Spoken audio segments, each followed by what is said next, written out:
2023, it was Memorial Day weekend. Cyrus was fresh off middle school graduation and it was summertime. Why does a 14-year-old have a gun? This was asked multiple times by my friend, known him since I was 14, Jack Swirling. But he asked that a number of times. And I suppose he asked that as a literal question that deserved an immediate, succinct, distilled, and simple answer. That was how the question was posed, that it is a very simple question and deserves a simple answer. Maybe it's not that simple, though. Maybe it's a much broader question that we as a society will eventually have to sit down and come up with real answers to and possible solutions to. Maybe it's a question with an answer that is so complex, it has so many layers, that it's so loaded that maybe it's not something we just figure out in a day. But it does seem, as long as guns have existed, boys have been fascinated by them.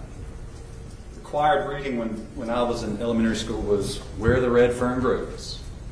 And it was all about Billy and his gun and the exploits and the adventures of 10-year-old Billy and his rifle. Or,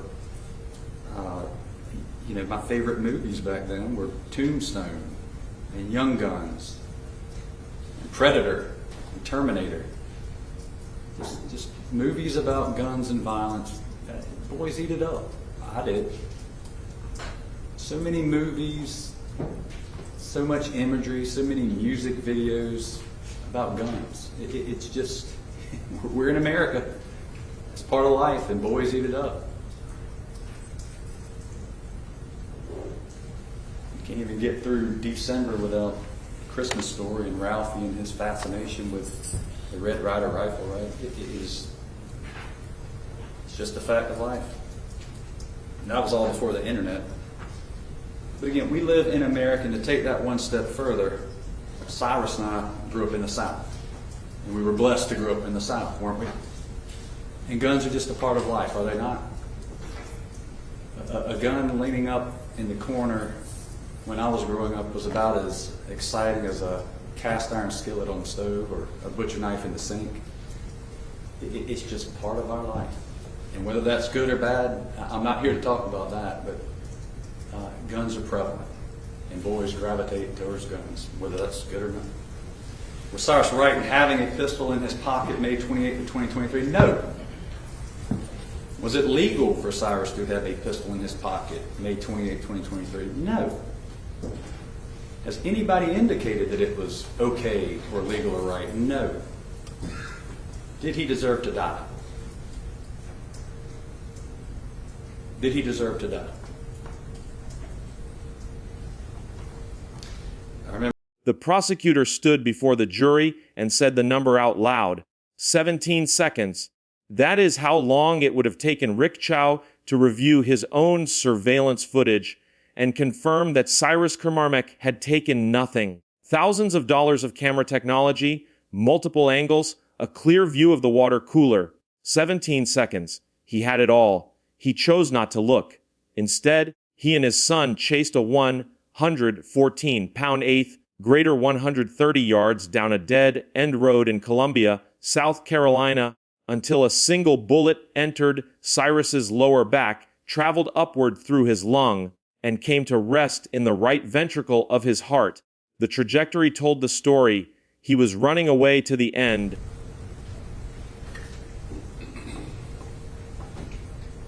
That's part of life, though. We hope as we grow older, we learn some of these things, and we grow out of it. Did Cyrus deserve to die? Cyrus Carmarmac built and entered that Shell gas station at 7441 Park Lane Road, about 8 p.m., May 28, 2023. He had no way of knowing that he'd be dead in about 10 minutes. You see him enter the gas station. He is immediately asked to take his book bag off.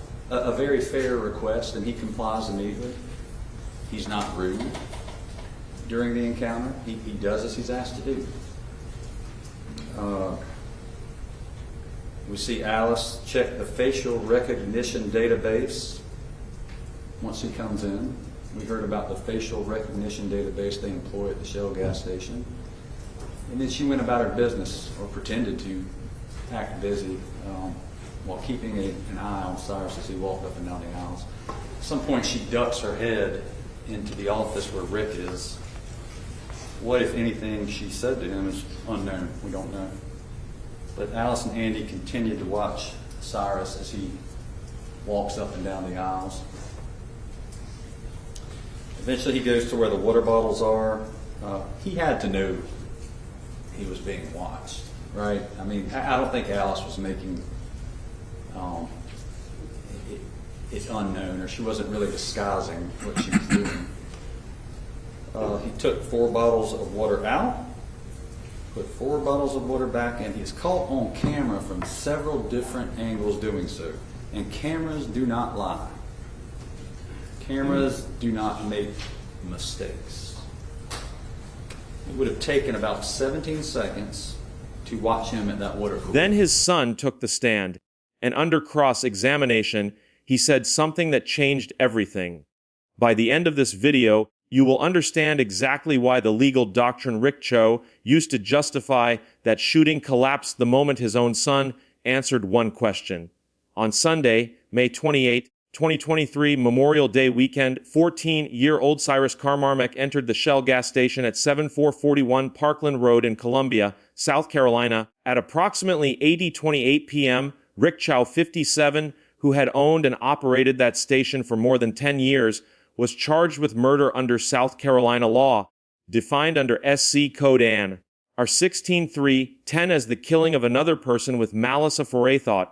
His son, Andy Chow, was present during the pursuit. The prosecution was conducted by solicitors Dale Scott and Stephanie Taylor. Defense counsel included attorney Kent. The case was tried before a Richland County jury.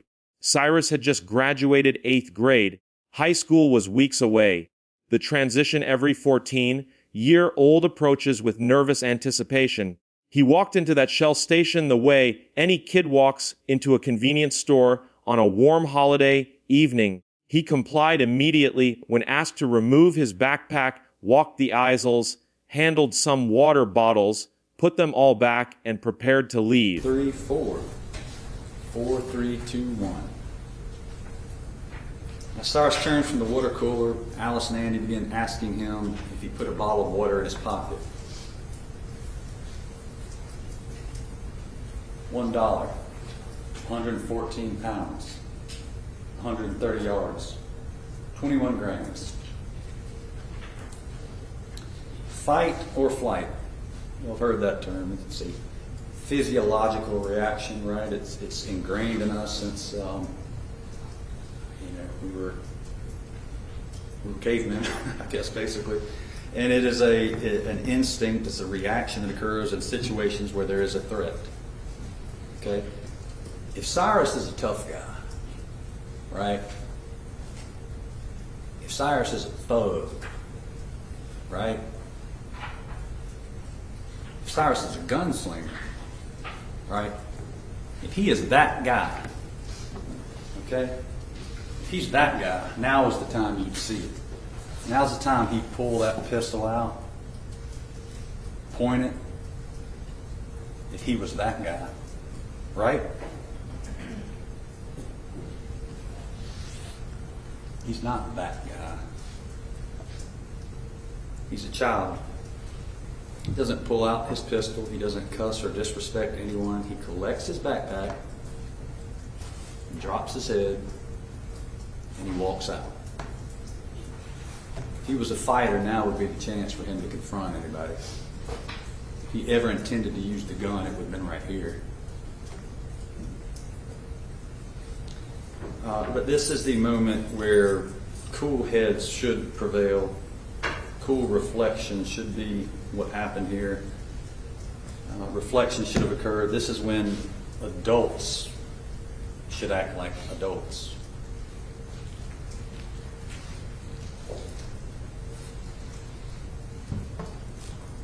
This could have been it. He could have walked off. He would be a kid looking forward to senior year in high school.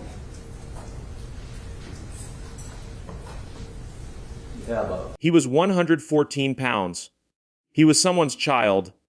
Whatever the legal proceedings that followed cost his family in grief, in time, in the relentless machinery of a murder trial, none of it returned a single day of what Cyrus Carmarmac lost when he was 14 years old at the beginning of summer. The state's case rested on a foundation of documented evidence and observable fact. An employee named Alice checked a facial recognition database when Cyrus entered, consistent with the store's established security practices. Andy Chow watched from the front counter as Cyrus moved through the aisles, handling water bottles and returning them, approaching the counter with what Andy described as something heavy and unidentified in his hoodie pocket. Andy said the behavior was strange. He said he couldn't identify what was in the pocket. When Cyrus was questioned at the exit, he didn't argue. He picked up his backpack, dropped his head, and walked out. Cyrus was shot in his back as he ran away from Rick Chow and Andy Chow. He entered his lower back, just to the right of his backbone. It traveled upwards, you see. It went through his lung, you see. It entered the right ventricle of his heart. It came to rest there. And that trajectory tells us he was trying to get away to the very end, trying to run from danger. He died scared. He died bleeding to death. Rick Chow's face being the last one he saw. He died surrounded by strangers.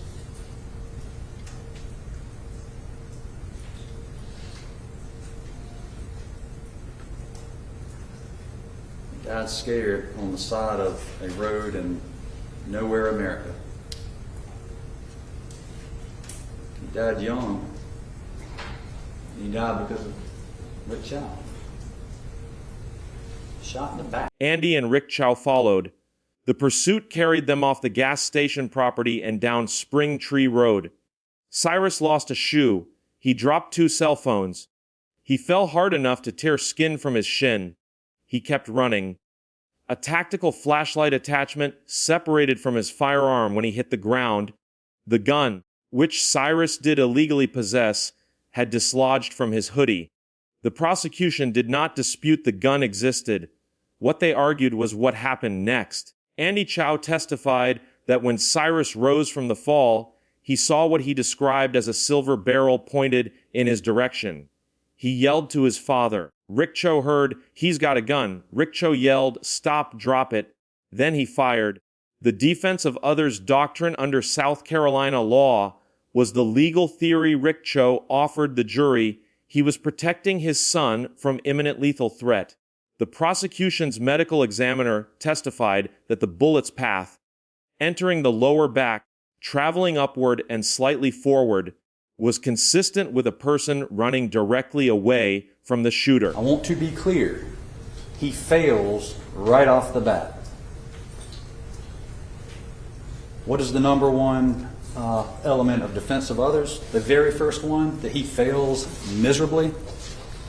Rick Chow and Andy Chow both must be without fault for bringing on the difficulty. Y'all remember those questions I asked Andy? And by the way, the other thing y'all get to consider is credibility of witnesses. Y'all seen people lie before. Y'all seen people tell half-truths. Y'all seen people waver before in questions they didn't really want to answer. Y'all seen that before in life. Y'all have a chance to sit back there and talk about whether y'all found Andy to be a credible witness or not. But one thing I asked him is, Andy, Cyrus is still alive if y'all stay in the gas station, right? He said, yeah, you're right. But then they decided to ramp it up. They brought this difficulty on, okay? One of his lawyers said, well, you know, Cyrus would be alive if he didn't have a gun. And I said, you would never have known he had a gun, would you? If you just kept your butt in the shell station. Kept doing the work you were doing. Stay behind the cash register.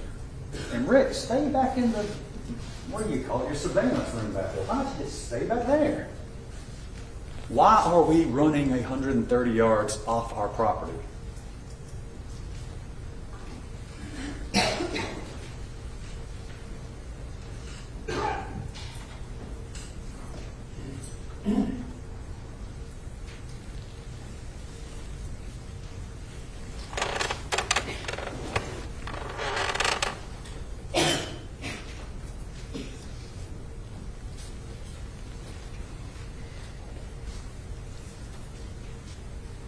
Even after he loses his shoes and his cell phone, why aren't we just stopping on the property? If we need to see which direction he goes in, well, we see him running up that straight road, and we know it's a dead end, and we got all these pictures of him.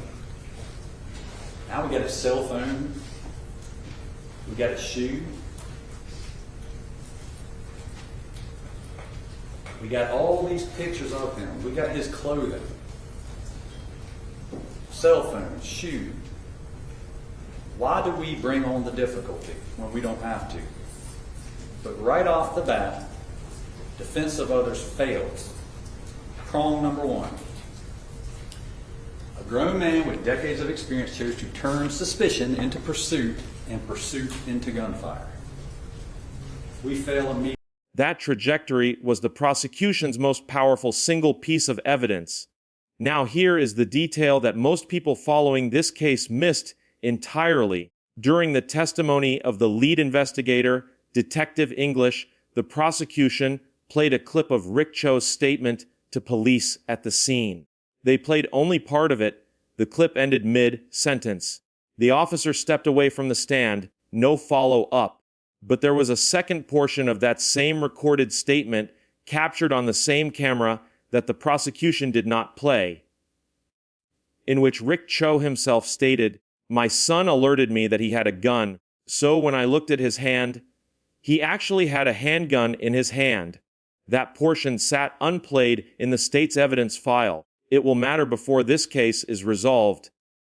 Under South Carolina's defense of others doctrine, a defendant invoking justification for deadly force must satisfy 4 elements, all drawn from SC Code Ann and 16310 and South Carolina's pattern jury instructions on self-defense and defense of others.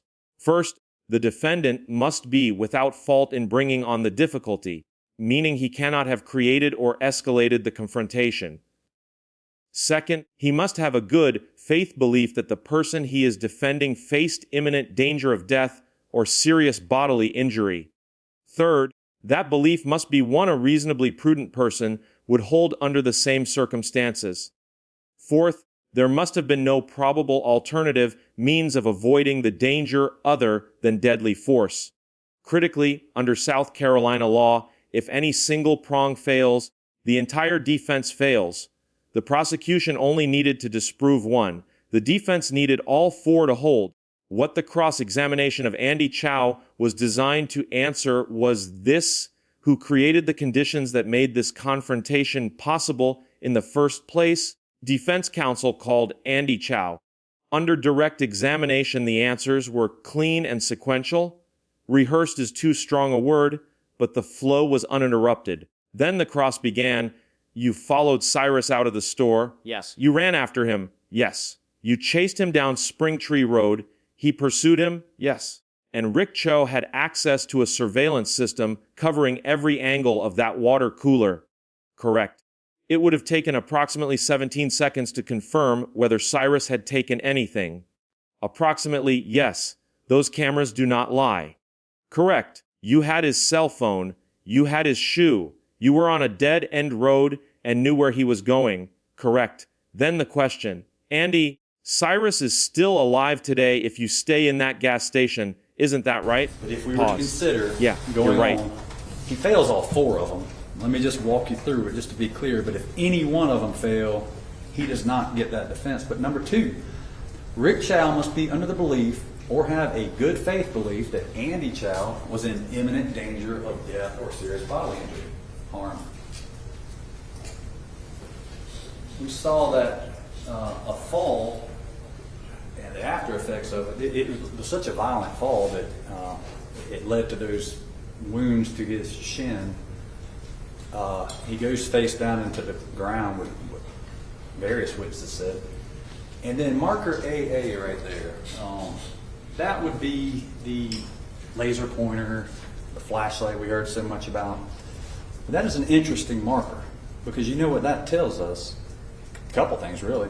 It tells us where Cyrus fell and hit the ground, but it also, along with those wounds to his leg, shows us how violent of a fall it was.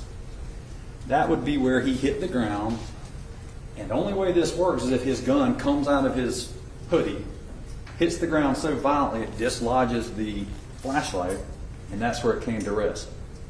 Ladies and gentlemen, if you are a 14-year-old boy and you know you're not supposed to have that gun, and you're being chased by people and it spills out, the very first thing you're going to do is pick it up and continue running, which is exactly what Cyrus Carmarmac Belton did. He was trying to get away. But as you see right there, that would be where he fell. And we know he continued running because his body is found past those 2 poles. But what is further up towards where his body came to rest? AB right there is that shell casing. That is approximately where Rick Chow stood when he fired the weapon. So even after we see where Cyrus fell, Rick Chow is still advancing towards him, still moving towards where he ultimately came to die. I don't know how you describe being in fear of this boy and being terrified of him, but even after he falls and you supposedly become aware of a gun that spills out of his pocket, you continue to advance towards him. How do you say now that you were in fear of him? And would a reasonably prudent person have done this? Would a reasonably prudent person have even left the shell station? The answer is no. He fails 2, and he fails 3. So finally, Andy Chow must be shown to have had no other probable way to avoid the danger of death or serious bodily injury than to act the way he did. Okay? I don't understand how you can ever say I'm retreating when you were the one chasing somebody, chasing them off your property, chasing them 130 yards down a road that you don't belong on. How do you then say I was retreating? No, you are advancing. You were the one bringing on this difficulty. You started it and you're the one who continues it.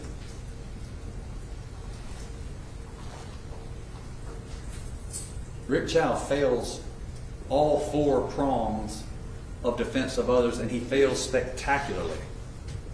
That answer is the legal center of this entire case. In real world terms, what Andy Chow just conceded on the witness stand is this: the first prong of the defense of others doctrine, that the defendant must be without fault in bringing on the difficulty, was destroyed by the defendant's own son. Once that prong fails under South Carolina law, the analysis ends. Today, Rick Chow says, well, guys, I had to do it. I had to kill that boy. I had to chase him down, and I just had to shoot him. He says his son yelled gun, and he had to shoot. And he tells you he was justified in doing it. And he says, well, if you're wondering why I shot and killed a child in the back, it's because of the doctrine of defense of others. That's what he says to you today. And he was dead wrong on May 28, 2023. And he's dead wrong today. Okay. The remaining 3 prongs become legally irrelevant. It does not matter what Rick Chow believed he saw at the 130-yard mark. It does not matter what the gun looked like in that final second. The moment Andy acknowledged that the entire confrontation was avoidable and that they chose to create it, Rick Chow lost the right to claim legal justification for the killing. The cross-examination exposed one more fracture. Andy testified he saw a silver barrel pointed at him, the firearm recovered at the scene. The actual gun Cyrus carried had a black barrel. A gun lock with silver components had been placed on it after recovery, but the barrel itself was black. Andy said silver. The gun was black. A competent prosecution should have secured a complete chain of custody accounting for the firearm's condition at the scene before any modifications for evidence storage were made, and should have specifically addressed the barrel color discrepancy during witness preparation rather than allowing it to surface as an unresolved contradiction during the defense's closing. Maryland 373 U.S. 83 is 1963. The prosecution is obligated to disclose material exculpatory evidence, and the second half of Rick Chow's recorded statement, the portion that was not played, potentially bearing on the sequence of events and his state of mind, should have been presented to the jury in full rather than selectively truncated. A properly prepared state witness would have acknowledged the gap in the played recording and explained it, rather than allowing the defense to introduce the omission as evidence of strategic concealment. The cost of these failures fell entirely on Cyrus Carmarmac's memory and on the integrity of a verdict his family deserved to be unimpeachable. No disciplinary mechanism exists under South Carolina bar rules that automatically triggers review when a prosecutor presents partial recorded statements to a jury. The decision to play only a portion was a judgment call, and judgment calls in courtrooms face no mandatory accountability process unless they rise to the level of a constitutional violation.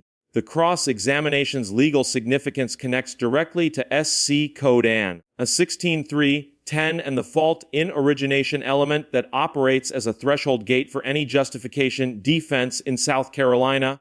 At this stage of the proceedings, closing argument, with the jury about to deliberate, the fault element was the most critical because it was the element the state had most clearly established through the defense's own witness.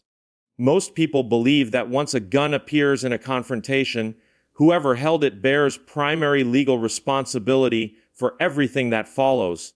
That is not what South Carolina's defense of others doctrine requires. The law asks who created the confrontation, not just who was armed during it. The presence of Cyrus's firearm does not reset the legal clock to zero. The clock started running when the Chows left that gas station and chose pursuit over the 17-second camera review that would have ended the situation peacefully.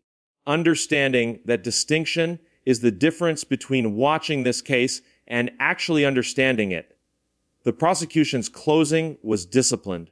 Solicitor Scott told the jury $1, 17 seconds, 130 yards, 114 pounds, 21 grams, the folkloric weight of a human soul from an early 20th century experiment measuring 6 patients before and after death. He said the question was never about the gun. It was about a man who had every tool available to resolve a suspected shoplifting peacefully. Cameras, a phone, a dead end road, a shoe, 2 cell phones, a clear picture of where the boy was going, and chose instead to arm himself with the .45 and run. The bullet entered the lower back traveling upward. That trajectory, he argued, was the most honest witness in the entire case. You cannot be running away from a threat and constitute an imminent threat simultaneously. The defense's closing was equally serious. Attorney Kent told the jury that the state had built its entire case around a $1 bottle of water and had deliberately withheld the second half of Rick Chow's recorded statement. The portion in which Chow described watching his son alert him to the gun. Watching Cyrus pick it up, watching the barrel come up, he asked if Rick Chow intended to execute this boy over a shoplifting accusation. Why did he wait 130 yards? He was armed the moment he stepped outside. He could have fired at 10 yards, 20 yards, 50 yards. He waited until something Shoplifter, changed. 10 yards, shot. Shoplifter, 20 yards, shot. 30, 40, 50, 60, 70, 80, 90, 100, 110. Why wait 130? Unless something changed. What changed was somebody pulling a gun and pointing it directly at his son. That's what changed. If he wanted to execute Cyrus, he could have done it right outside of that suit. But we have to ignore that because that would be part of the rest of the story. Use your common sense and listen to the evidence, but listen to the witnesses and listen to what they have told you. Murder, as the state has told you, is the intentional killing of another human being with malice aforethought, without self-defense. We have just showed you self-defense and defense of others. The state has melded a little bit of those theories together, but you need to make sure that you understand. One, without fault and bringing on the difficulty. Again, I've explained to you that you have a legal right to follow somebody. Whether they like what the law is, that's what it is. And as you're going to... What changed was his son's voice. The law, Kent argued, permits a person to act on appearances. It permits a person to be wrong. A father who sees what he believes to be a gun trained on his child is not a murderer. He is a parent making the only decision he believed he had. The question neither attorney could fully resolve for the jury was this: at the precise moment Rick Chow fired, does a person who created a lethal confrontation retain any legal right to respond to the lethality of that confrontation? Or does the act of origination permanently close the door to justification regardless of what he witnessed in that final second? The jury returned a verdict of guilty. Rick Chow was convicted of the murder of Cyrus Carmarmac. The verdict upheld one of the most fundamental principles in American criminal law. You cannot manufacture the conditions that make deadly force feel necessary and then claim that deadly force was necessary.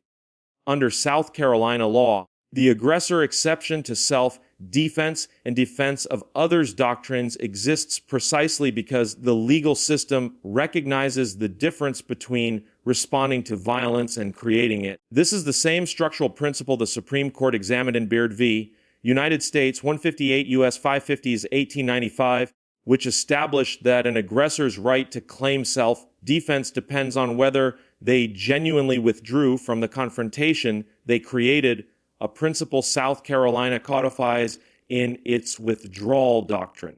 The jury's verdict said that yelling, "Drop it," while continuing to advance on a running child does not constitute withdrawal. It said that 17 seconds of camera footage, a phone call to 911, and a wall of photographs for exactly this kind of situation were not exhausted before a trigger was pulled. It said that a 114-pound eighth grader running out of his shoe is not an imminent lethal threat to two adults who chose to chase him.